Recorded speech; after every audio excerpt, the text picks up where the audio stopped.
மாவீரன் ரஃபேலே, உலகெங்கும் சோமாலை பக்தி பரவ உதவி செய்யுங்கள். மரியே வாழ்க. நீங்கள் இன்றைக்கி மாதாவை பற்றி ஒரு சூப்பரான புதுமை தெரிஞ்சுக்க போகிறீங்க. தேவதாய் ஒரு நல்ல சந்தர்ப்பம் கொடுத்துருக்காங்க. அதை நல்ல கவனமாக கேளுங்க. ரொம்ப முக்கியமான ஒரு புதுமை, ப்ரூஃபோடு இருக்கிற புதுமை, சரிங்களா? அதை நான் கதையாக சொல்கிறேன், நல்லா கவனிங்க. இந்த புதுமை எங்கே நடந்துச்சுன்னு பார்த்தீங்கன்னா, பிளான்டர்ஸின் அப்படின்னு சொல்கிற ஒரு நகர், சரிங்களா? 2 பேர் ஃப்ரெண்ட்ஸ் இருக்காங்க. அவங்க 2 பேருமே ஸ்டூடெண்ட்டு. அவங்க என்ன பண்ணுறாங்க, அந்த ஸ்டூடெண்ட் ஏஜ்லேயே ரொம்ப கெட்ட பசங்களாக இருக்காங்க, சரிங்களா? அவங்க ஒரு பொண்ணு கூட தப்பாக ஒரு இடத்துல, ஒரு வீட்டில் தப்பான இடத்துல, ஒரு தப்பான சுச்சுவேஷனில் இருக்காங்க, சரிங்களா? அப்போ என்ன பண்ணுறான், ஒரு பையன் என்ன பண்ணுறான், அந்த பொண்ணையும் அவன் ஃப்ரெண்டு இன்னொரு பையனையும் அங்கேயே விட்டுட்டு அவன் வீட்டுக்கு வந்துடுறான். வந்த பிறகு வந்துட்டு, ஆனால் அவனுடைய ரொட்டீன் பழக்கமாக என்ன இருந்துச்சுன்னு பார்த்தீங்கன்னா, ஒரே ஒரு அருள்நமரியை சொல்லுவான். அவன் தூங்க போகிற இடத்துல அருள்நமரியை சொல்லுவான். வீட்டுக்கு வந்தோடனே அவன் ரொம்ப டயர்டாக தூங்க போகிறான். அந்த நேரத்தில் என்ன பண்ணுறான், ட்ரெஸ்ஸை மாற்றிக்கிட்டே ஒரே ஒரு அருள்நமரியை, கவனமே இல்லாமல் ஒரு அருள்நமரியை சொல்லிவிட்டு பெட்டில் படுக்கிறதுக்காக போகிறான். அப்போ திடீர்னு பார்த்தா கதவை பயங்கரமாக யாரோ தட்டுறாங்க. அந்த பையன் பேர் ரிச்சர்டு. இந்த தூங்க போகிறாள் அந்த பையன் பேர் ரிச்சர்டு. அந்த ரிச்சர்டு என்ன பண்ணுறான், யார் இப்படி கதவை தட்டுறது அப்படின்னு சொல்லிட்டு கதவை திறக்கிறான். திறந்த உடனே அப்படியே கத்தி அலறி, யார் நீனு அப்படின்னு சொல்லி கேட்குறான். ஒருத்தவங்க நிற்கிறாங்க, யார் நீ அப்படின்னு சொல்லி கேட்குறான். உடனே ஆப்போசிட்டில் இருக்கிறவன் கேட்குறான், என்னையா உனக்கு தெரியல அப்படின்னு சொல்கிறான். உடனே ரிச்சர்ட் சொல்கிறான், எனக்கு உன்னை தெரியுது, நீ என் நண்பன், இப்போ தானே உன்னை நான் அந்த வீட்டில் விட்டுட்டு வந்தேன், இன்னும் பார்க்குறதுக்கு பேய் மாதிரி இருக்கடா, எனக்கு பயமாக இருக்குது உன்னை பார்த்தாலே, ஏன் இப்படி பேய் மாதிரி நீ இருக்க அப்படின்னு சொல்லி கேட்குறான்.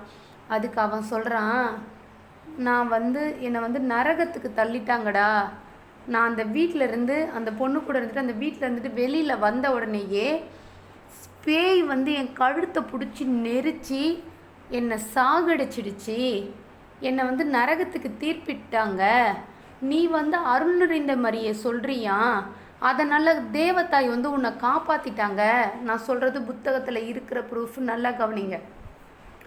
அதனால் தேவதாய் உன்னை காப்பாற்றிட்டாங்களாம், இப்போ என்னுடைய நிலைமையை பாரு அப்படின்னு சொல்லிட்டு அந்த பையன் போத்திருந்த போர்வையே இப்படி அகற்றின உடனேயே நெருப்பு இருக்குல்ல, நெருப்பு அப்படியே குழம்பு மாதிரி அவன் உடல் ஃபுல்லாக அப்படியே பரவி இருக்கான்.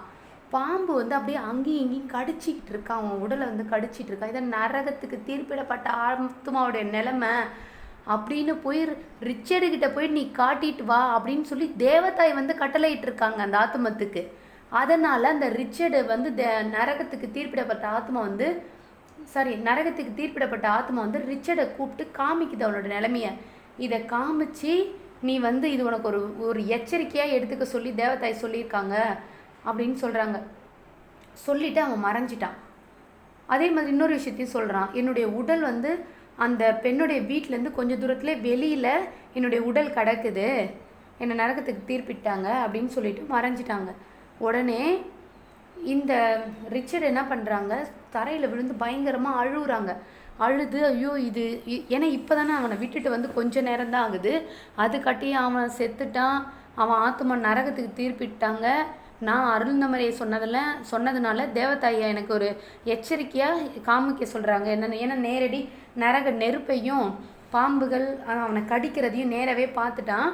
அதனால் அவன் மனம் திருந்தி அந்த ரிச்சர்ட் பயங்கரமாக அழுது ஐயோ என்ன பண்ணுறதுன்னு தெரியலையேன்னு சொல்லி ரோட்டில் நிற்கும் போது ஃப்ரான்சிஸ்கன் சபையிலேருந்து நைட்டில் அவங்க ஜெபம் பண்ணுவாங்களாம். அந்த ஜெபம் பண்ணுற மணி யோசை, அந்த பெல் அடிக்கிற சத்தம் கேட்ட உடனேயே இந்த ரிச்சர்ட் என்ன பண்ணுறாரு, குடுகுடுன்னு அங்கே ஓடிடுறாங்க. ஓடி போய் அங்கே இருக்கிற ஃபாதர்ஸ் கிட்ட என்னை எப்படியாச்சும் காப்பாற்றுங்க, நான் இந்த துறவற சபையில் சேர்ந்துடுறேன், என்னை எப்படியாச்சும் காப்பாற்றுங்க, இந்த மாதிரி எல்லா விஷயத்தையும் நடந்தது எல்லாத்தையும் சொல்லி இவருடைய வாழ்க்கையை எப்படி இவர் துர்மாதிரிக்காக வாழ்ந்தார், என்னென்ன பாவம் செஞ்சார், அப்போ நைட்டில் அந்த ஒரே ஒரு அருள்நமரியை சொல்கிறத மட்டும் அவர் நிறுத்தவே இல்லை. அது எல்லாத்தையும் சொன்ன உடனேயே அவங்க என்ன பண்ணுறாங்கன்னா சேர்த்துக்கலிங்களாம். இவ்வளோ ரொம்ப துர்மாதிரிக்கான பாவத்தோடு இவர் இருந்திருக்காருன்னு சொல்லி சேர்த்துக்க மாட்டேன்னு சொன்னோடனேயே இவர் பயங்கரமாக அழுது அவனுடைய உடல் அந்த இடத்துல கிடக்கு அப்படின்னு சொன்னோடனே இதை பார்க்குறதுக்காக 2 ஃபாதர்ஸ் அனுப்புகிறாங்க. போயிட்டு இவங்க சொல்கிறதெல்லாம் உண்மையான்னு சொல்லி பார்க்கும்போது கறி கட்டை மாதிரி அந்த உடல் கறிக்கட்டை மாதிரி கிடந்துச்சான் இவனுடைய ஃப்ரெண்டுடைய உடல். அதை பார்த்துட்டு ஆமாம் அப்படியே கருகி போன கறிக்கட்டை மாதிரி கிடக்குது அப்படின்னு சொல்லிட்டு சரி ஓகே எல்லாமே சொல்கிறதெல்லாம் உண்மைன்னு சொல்லி இவரை அந்த சபையில் சேர்த்துக்கிட்டு துறவியாக அவர் தொடர்ந்து அங்கேயே இதெல்லாம் பண்ணிட்டு இருக்காங்க, ஜெபம்லாம் பண்ணிட்டு இருக்காங்க. அப்புறம் என்னாச்சுன்னு பார்த்தீங்கன்னா, கிழக்கிந்திய தீவுகளுக்கு நற்செய்தி போதிக்கிறதுக்காக இவர் வந்து அனுப்பப்படுறாரு. யார்? ரிச்சர்ட் அனுப்பப்படுறாங்க. அதன் பின்னு ஜப்பானில் விசுவாசத்தை காப்பாற்றுறதுக்காக, அதாவது இயேசு கிறிஸ்து இல்லைன்னு சொல்லுவாங்க, இல்லை நாங்கள் இருக்குன்னு தான் சொல்லுவாங்க.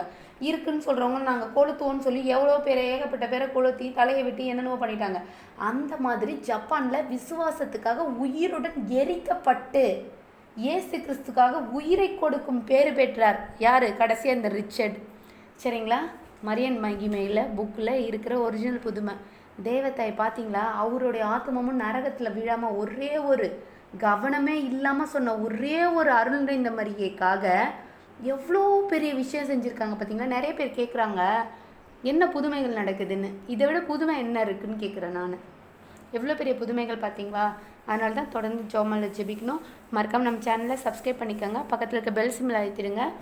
வாட்ஸ்அப் குரூப் லிங்க் நான் கீழே கொடுத்துருக்கேன், அதில் குரூப்பில் ஜாயின் பண்ணிக்கோங்க. மரியே வாழ்க. எல்லாருக்கும் ஷேர் பண்ணுங்கள். மரியே வாழ்க. மாதாக்கு நன்றி.